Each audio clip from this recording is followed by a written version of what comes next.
कैसे हैं आप सभी? आई होप बहुत अच्छे होंगे और आप सभी का जो पोल साइंस का एग्ज़ाम है वो बहुत बहुत बहुत अच्छा गया होगा। यानी कि आज मैं आप सभी का जो पोल साइंस है 11th क्लास का उसका सॉल्यूशन लेकर आई हूँ जो मॉर्निंग शिफ्ट में आपका एग्ज़ाम हुआ है।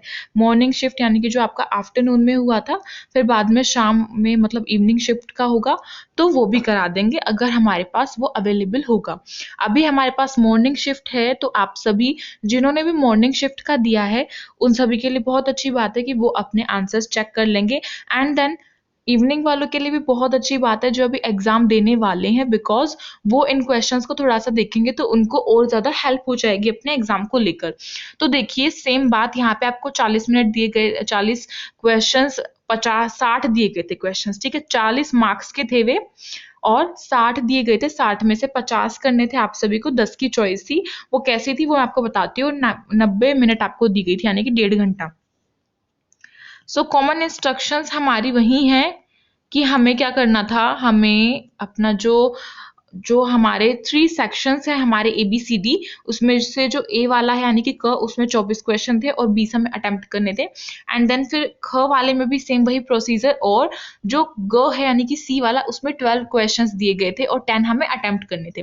ठीक है, बस यही था, नेगेटिव मार्किंग नहीं थी और आपको हर क्वेश्चन के आपको इक्वल मार्क्स जो है वो मिलने थे।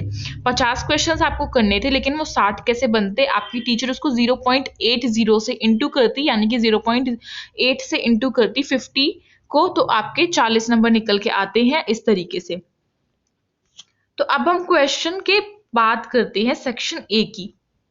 हाँ जी, सेक्शन ए है हमारे सामने सबसे पहले, तो मैं आपको इनके आंसर्स बताती जाऊंगी क्वेश्चन रीड करने के बाद। आपने जो आंसर करेक्ट करके आए हैं आप उसको कमेंट बॉक्स में लिख सकते हैं, बता सकते हैं वीडियो के लास्ट में कि हाँ मैम मेरे इतने करेक्ट आंसर्स हैं और इतने मेरे रॉन्ग आंसर्स हैं और मेरे जो टोटल मार्क्स हैं वो कितने बनेंगे।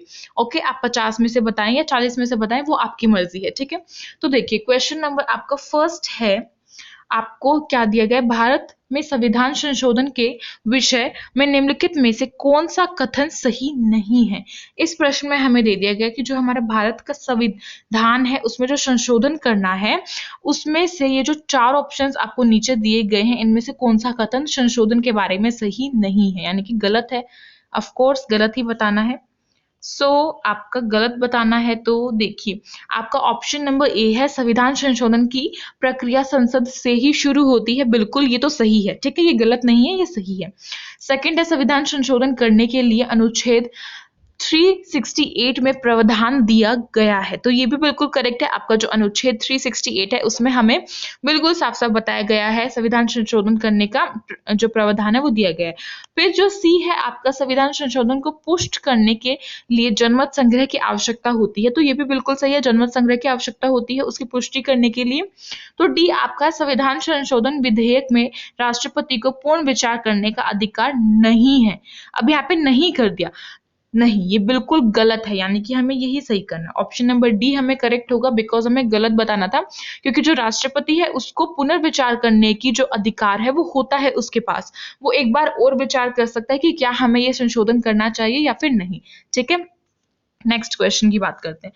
तो जो भी डी को करेक्ट करके आए ना उन सभी का आंसर बिल्कुल करेक्ट है और आपको आपका 1 नंबर मिल जाएगा। क्वेश्चन नंबर 2 है आपके सामने, क्या है, स्वतंत्र भारत के प्रथम राष्ट्रपति कौन थे। जो हमारा भारत है उसके प्रथम राष्ट्रपति कौन थे, यानी कि स्वतंत्रता के पश्चात हमारे प्रथम राष्ट्रपति कौन बने थे। फर्स्ट ऑप्शन है पंडित नेहरू, सेकंड है सरदार पटेल, थर्ड है भीमराव अंबेडकर एंड फोर्थ है आपका डॉक्टर राजेंद्र प्रसाद। तो करेक्ट आंसर होगा option number D, doctor Rajendra Prasad. जो डॉक्टर राजेंद्र प्रसाद हैं वो हमारे प्रथम राष्ट्रपति बने थे और जो पंडित जवाहरलाल नेहरू हैं वो हमारे प्रथम प्रधानमंत्री बने थे। इसलिए प्रधानमंत्री और राष्ट्रपति में कंफ्यूज नहीं होना है। ठीक है, नेक्स्ट है आपका क्वेश्चन नंबर 3, ये क्या है, संविधान सभा की बैठकों की अवधि कितनी रही। तो जो हमारी संविधान सभा है उसकी बैठकों की अवधि कितनी रही थी। देखो हमारा संविधान जो है कितने टाइम में बनकर तैयार हुआ, वो बनकर तैयार हुआ था 1 वर्ष 11 महीने 18 दिन। ठीक है, तो 1 वर्ष 11 महीने 18 दिन को अगर हम लगभग लगाएं तो वो हमारे 2 वर्ष के मुताबिक निकल कर आता है ना, पूरे 2 साल लगे उसको बनने में। तो इन 2 साल में पूरे 2 साल की अवधि जो थी इसमें हमारी बैठक हुई थी, इसलिए आपका करेक्ट आंसर क्या होगा? ऑप्शन नंबर बी हो जाएगा 2 वर्ष, क्योंकि यहाँ पे 1 वर्ष 11 महीने 18 दिन नहीं दिया गया है, आपको यहाँ पे 2 वर्ष 11 महीने दे दिया, तो ये आपका गलत है, इसको सही करके नहीं आना है। जिसने भी सी को सही किया है उसका आंसर गलत है और जिसने बी को सही किया है उसका आंसर बिल्कुल सही है। नेक्स्ट क्वेश्चन देखते हैं भाई। और हाँ, अगर न्यू हो तो सब्सक्राइब कर लो, और अगर किसी के भाई बहन पढ़ते हैं 12th क्लास में और वो हमारे चैनल से पढ़ते हो तो उनको पता होगा कि कितने सारे इस पे जो चीजें हैं वो मिलती हैं, कितने सब्जेक्ट्स कराए जाते हैं। बाय द वे आप भी अब 12th में आने वाले हो, बस ये हाफ ईयर आपका रह गया, फिर 12th में आना है। बहुत सारी चीजें हैं बच्चों, आर्ट्स के लिए तो हिंदी मीडियम में बहुत ही सारी चीजें हैं, आपको फिजिकल एजुकेशन, होम साइंस, ये सभी कराया जाता है 12th क्लास के लिए। तो अभी से क्यों ना प्रिपरेशन कर ली जाए, अभी से क्या करो, सब्सक्राइब कर दो, अभी से तैयारी अभी से स्टार्ट कर दो कि हाँ 12th में तो जाना ही है, पढ़ना भी है भाई, 12th में तो पूरा पूरा स्टार्टिंग से पढ़ाई करनी है, इसलिए अभी से सब्सक्राइब करके बैठो और फिर बाद में अपने एग्जाम देने के बाद पढ़ना। और दूसरी बात आपको बता दूं कि जो 11th क्लास है उसके लिए मैं आपको physical education, home science, Hindi, English, इन सभी के जो है क्या कराऊंगी, प्रैक्टिस पेपर सोल्व कराऊंगी आपके एग्जाम से पहले। तो अगर आपको 11th के लिए भी चाहिए तो भी इसको सब्सक्राइब कर लो, और अगर आपको 12th के लिए चाहिए तो भी इसको सब्सक्राइब कर लो, दोनों के लिए ही बेस्ट चैनल है फॉर आर्ट्स स्टूडेंट्स, ठीक है। सो क्वेश्चन नंबर 4 है हमारे सामने, क्या है? डॉक्टर भीमराव अंबेडकर संविधान सभा की डैश के सभापति थे। जो हमारे डॉक्टर भीमराव अंबेडकर हैं वो संविधान सभा की किसके सभापति थे भाई? बताओ जल्दी से। फर्स्ट ऑप्शन है संघ अधिकार समिति, सेकंड है राज्य समिति, थर्ड है प्रारूप समिति और फोर्थ है मूल अधिकार समिति। तो आपका करेक्ट आंसर है सी वाला, right answer is C option प्रारूप समिति। जो हमारे डॉक्टर भीमराव अंबेडकर हैं वो प्रारूप समिति के सभापति थे। ऑप्शन नंबर सी आपका करेक्ट है। फिर क्वेश्चन नंबर 5 देखिए, क्वेश्चन नंबर 5 क्या है? निम्नलिखित में से कौन सा सिद्धांत फ्रांस के संविधान से नहीं लिया गया है? अब इन चारों में से देखकर बताना कि कौन सा जो सिद्धांत है वो फ्रांस के संविधान से नहीं लिया गया है, क्योंकि हमने अपने जो भारत का संविधान बना है वो बहुत सारे देशों से मिलकर बना है। 5 देशों के संविधान जो हैं उनमें से हमने कुछ कुछ सिद्धांत उठाए हैं और अपने संविधान में उनको ऐड किया है जो हमें अच्छे लगे थे, है ना। जो हमारे संविधान बनाने वाले जो सदस्य थे उनको जो अच्छे लगे उन्होंने उनको ले लिया। तो उसमें से एक हमारा फ्रांस भी निकल कर आता है। फ्रांस में से कौन सा नहीं लिया है वो हमें बताना है। तो फर्स्ट ऑप्शन है स्वतंत्रता, सेकंड है समानता, थर्ड है बंधुत्व एंड फोर्थ है आपका मौलिक अधिकार। तो ये चारों ही जो है ये हमने लिए हैं, लेकिन फ्रांस से चारों नहीं लिए हैं। फ्रांस से केवल 3 लिए हैं, स्वतंत्रता, समानता और बंधुत्व का सिद्धांत। हमने जो चौथे वाला है ये डी, ये हमने नहीं लिया, इसलिए करेक्ट आंसर आपका डी वाला हो जाएगा, क्योंकि इसमें नहीं बताना था कि कौन सा हमने नहीं लिया है। नेक्स्ट क्वेश्चन देखिए, आपके सामने क्वेश्चन नंबर 6 है। क्या सरकार द्वारा निर्धारित न्यूनतम मजदूरी से कम मजदूरी देना नागरिकों को प्राप्त किस मौलिक अधिकार का उल्लंघन है? इस प्रश्न में पूछा गया है कि जो सरकार है अगर वो मजदूरों को उसकी न्यूनतम मजदूरी से भी कम जो वेतन है वो देते हैं तो वो नागरिक के किस मौलिक अधिकार का उल्लंघन हो रहा है? तो आपका फर्स्ट ऑप्शन है समता का अधिकार, सेकंड है स्वतंत्रता का अधिकार, थर्ड है शिक्षा का अधिकार और फोर्थ है शोषण के विरुद्ध अधिकार। तो करेक्ट आंसर आपका ऑप्शन नंबर डी होगा, शोषण के विरुद्ध अधिकार, क्योंकि यहाँ पे स्वतंत्रता, समानता और शिक्षा का कोई जिक्र नहीं है। यहाँ पर किसी का क्या नहीं दिया जा रहा है, उसको उसका जो वेतन उसको मिलना चाहिए वो उसको नहीं दिया जा रहा है, इसीलिए शोषण वाला आपका करेक्ट आंसर है option number D. So question number 7 आपका क्या? संविधान संशोधन की प्रक्रिया का उल्लेख किस अनुच्छेद में है?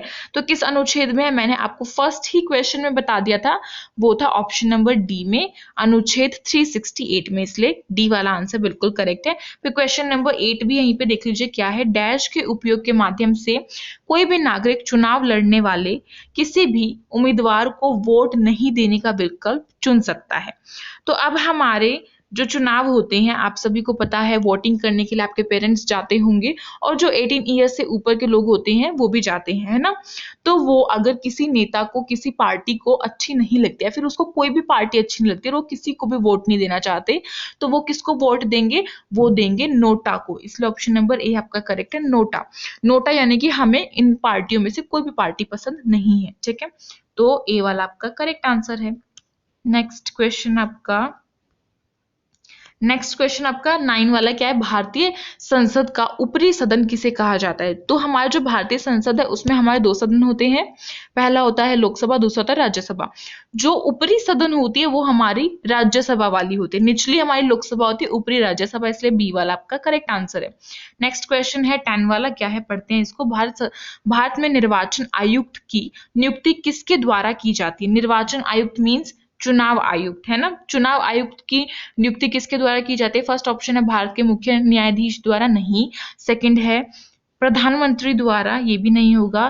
थर्ड है आपका विपक्ष के नेता द्वारा, ये भी नहीं होगा। एंड फोर्थ है आपका राष्ट्रपति द्वारा मंत्री परिषद के परामर्श पर।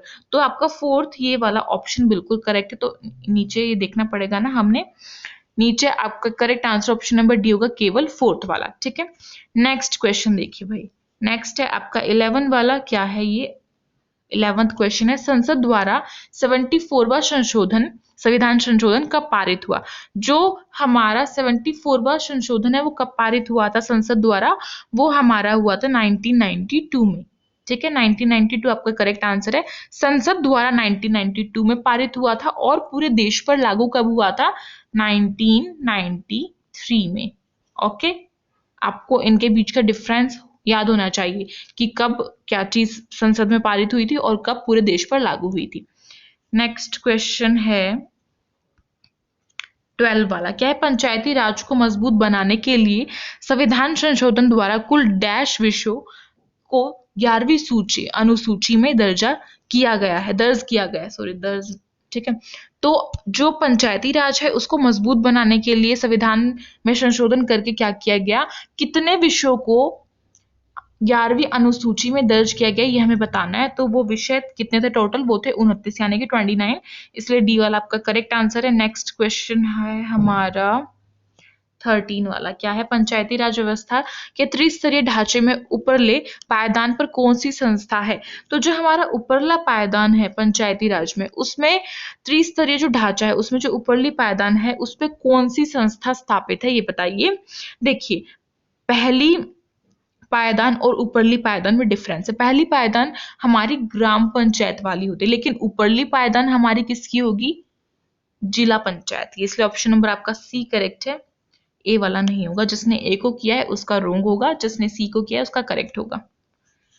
ऐसे ही नेक्स्ट क्वेश्चन देखते हैं 14 वाला, क्या है 14 क्वेश्चन, कलर ऑन कर लूं। 14th क्वेश्चन है आपका, महात्मा गांधी द्वारा डैश पुस्तक लिखी गई। जो हमारे महात्मा गांधी उनके द्वारा कौन सी पुस्तक लिखी गई थी, उनके द्वारा लिखा गया था हिंद स्वराज, इसलिए ऑप्शन नंबर सी आपका करेक्ट है। द रिपब्लिक अरस्तु द्वारा प्लेटो द्वारा लिखी गई थी, ठीक है। प्लेटो द्वारा द रिपब्लिक लिखी गई थी, अरस्तु द्वारा कौन सी लिखी गई थी, पॉलिटिक्स लिखी गई थी, और द सोशल कॉन्ट्रैक्ट किसके द्वारा लिखी गई थी, रूसो के द्वारा, ठीक है। तो आपको विचारक के ये भी याद रखना है कि किसने कौन सी पुस्तक लिखी थी। अब क्वेश्चन नंबर आपका 15 क्या है, संविधान सभा ने हमारे संविधान को कब अंगीकृत किया। जो हमारा संविधान सभा है उसने संविधान को कब अंगीकृत किया भाई, उसने किया था 26 नवंबर 1949 को, ठीक है। लागू नहीं पूछा, यहाँ पे अंगीकृत पूछा, यानी कि अडॉप्ट कब किया, तो वो किया था 26 नवंबर 1949 को। और अगर लागू पूछा जाए पूरे देश में तो वो किया गया था 26 जनवरी 1950 को, ठीक है। नेक्स्ट क्वेश्चन 16th वाला है, सबसे बेहतर शासन व्यवस्था किसे माना जाता है। तो यहाँ पे 4 ऑप्शन है, इसमें से सबसे बेहतर शासन व्यवस्था किसको मानेंगे हम। फर्स्ट है लोकतंत्र, सेकंड है राजशाही, थर्ड है तानाशाही, फोर्थ है सैन्य शासन। तो करेक्ट आंसर आपका क्या होगा, करेक्ट आंसर आपका डेमोक्रेसी होगा, ऑप्शन नंबर ए होगा, ठीक है। हम लोकतंत्र को सबसे बेहतर शासन जो है वो मानते हैं। अब क्वेश्चन नंबर 7 है आपके सामने, हमारे संविधान की प्रस्तावना में किस प्रकार के न्याय का उल्लेख है। जो हमारा संविधान है उसकी प्रस्तावना में किस तरीके के न्याय का उल्लेख किया गया है। ऑप्शंस आपके सामने है, पहले कुछ ये स्टेटमेंट पढ़िए। फर्स्ट है सामाजिक, सेकंड है आर्थिक, थर्ड है राजनीतिक। तो करेक्ट आंसर आपका ऑप्शन नंबर क्या होगा, डी होगा। तीनों को ही जो न्याय का प्रकार है उसमें उल्लेख किया गया है, इन तीनों को, सामाजिक तौर से भी, आर्थिक तौर से भी और राजनीतिक तौर से भी, इसलिए डी आपका करेक्ट है। फिर क्वेश्चन नंबर 18 देखेंगे क्या है। 18 वाले में हमें पूछा गया 10 दिसंबर को कौन सा दिवस मनाया जाता है। जो हमारा 10 दिसंबर अभी आएगा, दिसंबर चल रहा है ना ये महीना, इसमें हम कौन सा दिवस मनाते हैं 10 दिसंबर को? तो हम मनाते हैं मानव अधिकार दिवस, इसलिए ऑप्शन नंबर सी आपका करेक्ट है। फिर उसके बाद क्वेश्चन नंबर 19 है, 1948 में संयुक्त राष्ट्र की डैश ने मानव अधिकारों की सार्वभौमिक घोषणा को स्वीकार किया और लागू किया। तो डैश यानी कि किसने किया था? ये ऑप्शन देखिए, ऑप्शन नंबर ए है आपका सामान्य सभा, सेकंड है सुरक्षा परिषद, थर्ड है अंतरराष्ट्रीय न्यायालय एंड फोर्थ है आपका न्यास परिषद। तो करेक्ट आंसर ए होगा सामान्य सभा। ठीक है, क्वेश्चन नंबर 19 का करेक्ट आंसर ए है सामान्य सभा। जिन्होंने भी ए को करेक्ट किया है, वेरी गुड, बहुत अच्छे अटेम्प्ट करके आए। मतलब बताना हाँ मुझे जरूर कि किसने कितना क्या क्या किया है। क्वेश्चन नंबर 20 है आप सभी के सामने, निम्नलिखित में से कौन से राजनीतिक अधिकार हैं? तो राजनीतिक अधिकार कौन से हैं? ये चार पहले पढ़ो और फिर नीचे के ऑप्शंस। तो फर्स्ट है वोट देना, हाँ वोट देना राजनीतिक अधिकार है बिल्कुल। सेकंड है चुनाव लड़ना, ये भी बिल्कुल है भाई, हर किसी को चुनाव लड़ने का वो मौका दिया जाता है। एक एज लिमिट होती है, एक एज हमें निर्धारित की गई है, लेकिन चुनाव लड़ने का मौका तो हर किसी को मिल सकता है। फिर है राजनीतिक पार्टी बनाना, हाँ बिल्कुल ये भी राजनीतिक अधिकार है। और लास्ट है चुनाव प्रसार करना। तो ये चारों ही आपके क्या है, ये राजनीतिक कार्य हैं, इसलिए ऑप्शन नंबर आपका डी करेक्ट है सभी। उसके बाद आपका क्वेश्चन नंबर 21 है, क्या है? यदि आपके किसी कार्य के होने में सरकारी विभाग में विलंब हो रहा है तो आप किस अधिकार का उपयोग कर जानकारी प्राप्त कर सकते हैं? तो अगर मान लीजिए आपका कोई भी सरकारी काम है, उसमें आपका देरी हो रही है, देरी कर रहे हैं, आगे से विलंब हो रहा है, तो आपके पास कौन सा अधिकार है जिससे कि आप उसका उपयोग करके जानकारी प्राप्त कर सकते हैं कि वो देरी क्यों हो रही है? कोई रीजन, भाई पीछे रीजन तो होगा देरी क्यों हो रही है। तो ऑप्शन नंबर ए है समानता का अधिकार, दूसरा स्वतंत्रता का अधिकार, तीसरा है संवैधानिक उपचारों का अधिकार और फोर्थ है आपका सूचना का अधिकार। तो correct answer option number D होगा सूचना का अधिकार। ठीक है, हम सूचना के अधिकार का प्रयोग करके ये जानकारी प्राप्त कर सकते हैं कि हमारे सरकारी काम में क्यों विलंब हो रहा है। करेक्ट, सो डी आपका करेक्ट है। फिर 22 वाला देखिए, 22 वाला है ग्रीन पीस संस्था किस क्षेत्र में कार्य करती है?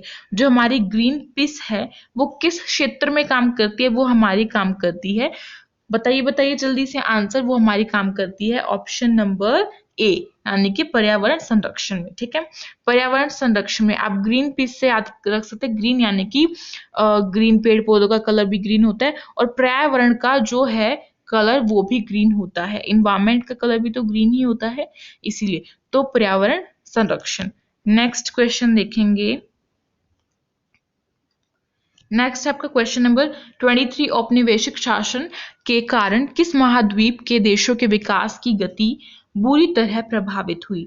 तो औपनिवेशिक शासन के कारण क्या था? महाद्वीप हैं हमारे, कितने महाद्वीप हैं बताइए जल्दी से, बताइए बताइए। एशिया है, अफ्रीका है, अमेरिका है, यूरोप है और ऑस्ट्रेलिया है। ये 5 महाद्वीप है ना हमारे, है ना?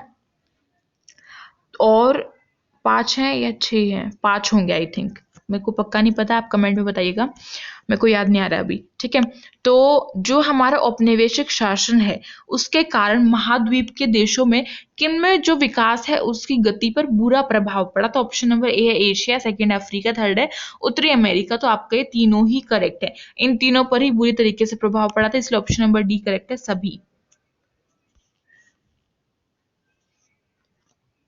सो क्वेश्चन नंबर 24 आ गया है भाई, ये खुलता ही नहीं है। क्वेश्चन नंबर 24 है मानव विकास प्रतिवेदन वार्षिक तौर पर किसके द्वारा प्रकाशित किया जाता है? जो हमारा मानव विकास प्रतिवेदन है वो वार्षिक तौर पर किसके द्वारा प्रकाशित किया जाता है? वो किया जाता है आपका यूएनडीपी, इसलिए ऑप्शन नंबर ए करेक्ट है। फिर क्वेश्चन, ये सेक्शन बी आ गया, सेक्शन ए हमारा कंप्लीट हुआ, सेक्शन बी देखते हैं। 25 वाला क्वेश्चन है, निम्नलिखित में से कौन मौलिक अधिकारों का सबसे सटीक वर्णन है? तो ये चारों ऑप्शंस को देखिए और बताइए कौन सा मौलिक अधिकार का सबसे सटीक वर्णन है। फर्स्ट ऑप्शन है किसी व्यक्ति को प्राप्त समस्त अधिकार, सेकंड है कानून द्वारा नागरिक को प्रदत्त समस्त अधिकार, थर्ड है संविधान द्वारा प्रदत्त और सुरक्षित समस्त अधिकार। तो तो ये वाला आपका करेक्ट होगा बिल्कुल। ऑप्शन नंबर डी को भी देख लेते हैं। ऑप्शन नंबर डी है, संविधान द्वारा प्रदत्त वे अधिकार जिन पर कभी प्रतिबंध नहीं लगाया जा सकता। तो जी प्रतिबंध तो लगाया जा सकता है इन मौलिक अधिकारों पर, लेकिन कब? इमरजेंसी की सिचुएशन में, इमरजेंसी की सिचुएशन यानी कि आपातकाल की स्थिति में लगाया जा सकता है। इसलिए ऑप्शन नंबर आपका सी करेक्ट है। वो संविधान द्वारा बताया गया है, उसकी व्याख्या की गई है, साथ ही साथ वो सुरक्षित भी है, लेकिन प्रतिबंध उस पर कभी ना कभी लग सकता है। क्वेश्चन नंबर 26 देखेंगे क्या है। कौन से अधिकार को संविधान का हृदय और आत्मा कहा गया है? तो कौन से अधिकार को संविधान का हृदय और आत्मा कहा गया है? वो कहा गया है हमारा संवैधानिक उपचारों के अधिकार को। इसलिए ऑप्शन नंबर सी करेक्ट है। नेक्स्ट क्वेश्चन है 27 वाला, क्या है? न्यायिक पुनर्वलोकन की शक्ति का प्रावधान किस देश के संविधान से लिया गया है? जो हमारा न्यायिक पुनर्वलोकन की शक्ति है, उसका प्रावधान हमें अमेरिका से लिया गया है हमने, ठीक है। इसलिए ऑप्शन नंबर बी आपका करेक्ट है। फिर क्वेश्चन नंबर 28 है, 42वां संशोधन किस वर्ष पारित हुआ? तो 42वां संशोधन किस वर्ष पारित हुआ था? ये हुआ था 1976 में। इसलिए ऑप्शन नंबर सी आपका करेक्ट है। फिर नेक्स्ट क्वेश्चन है 29 वाला, क्या है? ये है, इजराइल की राष्ट्रीय विधायिका का क्या नाम है? तो इजराइल की राष्ट्रीय विधायिका का क्या नाम है? इसका नाम है नेटिस। निटिस इसका करेक्ट नाम है, ठीक है। इसलिए ऑप्शन नंबर सी करेक्ट होगा। जो नी सेट है वो बिल्कुल करेक्ट आंसर है, सी वाला। इसलिए जिसने भी सी को करेक्ट किया उन सभी का आंसर बिल्कुल करेक्ट है। सेकंड आप 30 वाला है आपका, परिसीमन आयोग का गठन कौन करता है? तो परिसीमन आयोग का गठन कौन करता है? राष्ट्रपति करता है। इसलिए ऑप्शन नंबर सी करेक्ट है। फिर क्वेश्चन नंबर 31 है, भारत में किस वर्ष मताधिकार के लिए आयु 21 वर्ष से घटाकर 18 वर्ष किया है? तो ये किया है आपका ऑप्शन नंबर बी यानी कि 1989 में। फिर 32 वाला है, गलत को चुनिए। तो गलत कौन सा है भाई? इनमें से जल्दी जल्दी रीड करो, मैं आपको फटाफट से आंसर बता देती हूँ। गलत आपका है ऑप्शन नंबर सी, सरकार की नीतियों का नागरिकों पर असर नहीं पड़ता। भाई जो सरकार नीतियां बनाती है उनका नागरिकों पर बहुत असर पड़ता है, कहीं ना कहीं बहुत ज्यादा असर पड़ता है। कुछ अच्छी नीति है तो उससे लाभ होता है, कुछ बुरी नीति है तो उससे हानि होती है। इसलिए ऑप्शन नंबर सी आपका यहाँ से गलत है, बाकी सभी सही है। उसके बाद 33 वाला आपका है क्वेश्चन नंबर, निम्नलिखित में से कौन दार्शनिक है? दार्शनिक यानी कि कौन विचारक है इनमें से? तो बताइए। अरस्तु भी है हमारा, सुकरात भी है हमारे, और प्लेटो भी है। तो करेक्ट आंसर आपका सभी हो जाएगा डी वाला। अब है आपका क्वेश्चन नंबर 34, क्या है इसमें? अभिकथन वाला आ गया, विभाजन के बाद संविधान सभा के सदस्यों की संख्या 299 रह गई थी, ठीक है। ये अभिकथन हो गया। तो ये क्या सही है? ये बिल्कुल सही है। जो विभाजन हुआ था हमारे देश का, भारत और पाकिस्तान में बट गया था, संविधान सभा के सदस्य फिर कितने रह गए थे? उनकी संख्या रह गई थी 299। तो ये कारण, ये अभिकथन सही हो गया। कारण देखिए, कारण है विभाजन के कारण पाकिस्तान के क्षेत्रों से चुनकर आए सदस्य भारतीय संविधान सभा के सदस्य नहीं रहे थे। अब कारण क्या बताया कि जो विभाजन के बाद जो पाकिस्तान से जो क्षेत्र के जो भी सदस्य आए थे भारतीय संविधान के, वे उन्होंने सभा में नहीं बनाए सदस्य, ठीक है, नहीं रहे वो। इसलिए ऑप्शन नंबर एक करेक्ट है। कारण भी सही है और अभिकथन भी सही है, और कारण जो है वो अभिकथन की पूरी पूरी अच्छे से व्याख्या कर रहा है। सो नेक्स्ट है हमारा अधिकार क्या है भाई? अधिकार क्या है? अधिकार में हमें ये दे दिए 3, क्या है? ऐसा दावा जिसका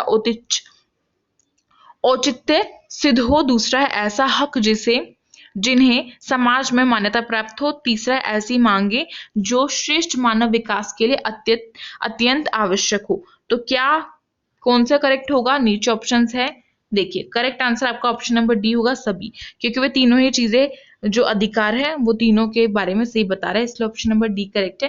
फिर क्वेश्चन नंबर 36 देखते हैं।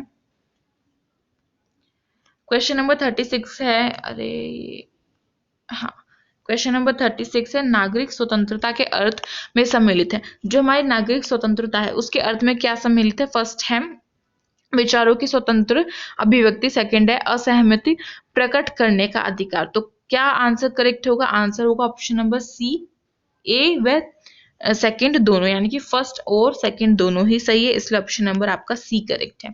उसके बाद हम देखते हैं आपका 37 वाला। इसमें क्या है? नागरिकों को अपने अधिकारों पर लगाए जाने वाले नियंत्रणों के बारे में सदैव डैश रहना चाहिए। तो क्या रहना चाहिए भाई, जागरूक रहना चाहिए, इसलिए ऑप्शन नंबर बी करेक्ट है। फिर 38 वाला है, क्या है, चिपको आंदोलन किस राज्य में प्रारंभ हुआ। जो चिपको आंदोलन है वो हमारा उत्तराखंड में हुआ था, इसलिए ऑप्शन नंबर सी आपका करेक्ट है। उसके बाद 39 वाला क्वेश्चन आ गया है, क्या है, movement for survival of Ogoni people नामक आंदोलन किस देश में प्रारंभ हुआ। तो ये किस देश में प्रारंभ हुआ था भाई, जल्दी जल्दी बताओ आंसर्स, आप सभी के सामने है क्वेश्चन। देखिए इसका मेरे को करेक्ट आंसर नहीं पता है, इसलिए आप बताइए कि आपने क्या किया है, और अगर किसी को करेक्ट पता है तो प्लीज मुझे बता दो, मेरे को इसका कुछ खास पता नहीं है, इसलिए 39 वाले को मैं छोड़ रही हूँ अपनी तरफ से। आप बता सकते हैं इसका करेक्ट आंसर। 40 वाला है आपके सामने, अभिकथन क्या है, नीति निर्देशक तत्व सिद्धांत गैर न्यायिकी अधिकार है। तो क्या नीति निर्देशक तत्व जो है वो गैर न्यायिकी अधिकार है। हाँ जी बिल्कुल, वो गैर न्यायिकी अधिकार है। फिर कारण क्या है, यदि सरकार किसी नीति निर्देशक तत्व को लागू नहीं करती तो हम न्यायालय में जाकर मांग नहीं कर सकते कि उसे लागू कराने के लिए न्यायालय सरकार को आदेश दे। तो दोनों ही बात बिल्कुल सही है, और कारण अभिकथन की पूरी पूरी व्याख्या करें, इसलिए ऑप्शन नंबर ए करेक्ट है। नेक्स्ट क्वेश्चन देखेंगे, क्वेश्चन नंबर 41 है, अभिकथन क्या है, संविधान सभा के सदस्यों ने भारत के लिए पृथक निर्वाचन मंडल को नहीं अपनाया। हाँ जी, जो संविधान सभा है उन्होंने क्या किया था, उन्होंने पृथक निर्वाचन मंडल को नहीं अपनाया था, तो ये बिल्कुल करेक्ट आंसर है अभिकथन। फिर कारण है, उनका विचार था कि यह व्यवस्था हमारे उद्देश्य को पूरा नहीं करेगी। तो कारण भी सही है, और कारण इसकी पूरी पूरी व्याख्या करें, इसलिए ऑप्शन नंबर ए करेक्ट है।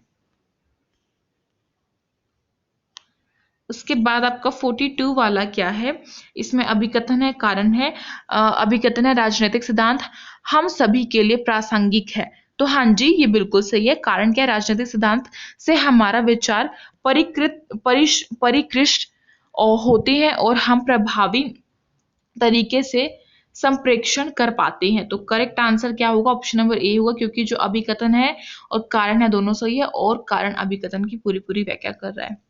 पूरा गला सूख गया आज तो भाई, अब तो लाइक कर दो, इतना गला सुखा दिया। क्वेश्चन नंबर 43 है आपका, अभिकथन और कारण। तो फटाफट से इसे रीड करो। क्या है, अधिकार राजसत्ता को खास तरीके से काम करने के कुछ वैधानिक दायित्व सौंपता है। फिर कारण है, अधिकार सिर्फ ये नहीं बताता कि राज्य को क्या करना चाहिए, वह ये भी बताता है कि राज्य को क्या कुछ नहीं करना चाहिए। तो ऑप्शन नंबर ए करेक्ट होगा, अभिकथन भी सही है, कारण भी सही है, और कारण अभिकथन की पूरी पूरी व्याख्या कर रहा है।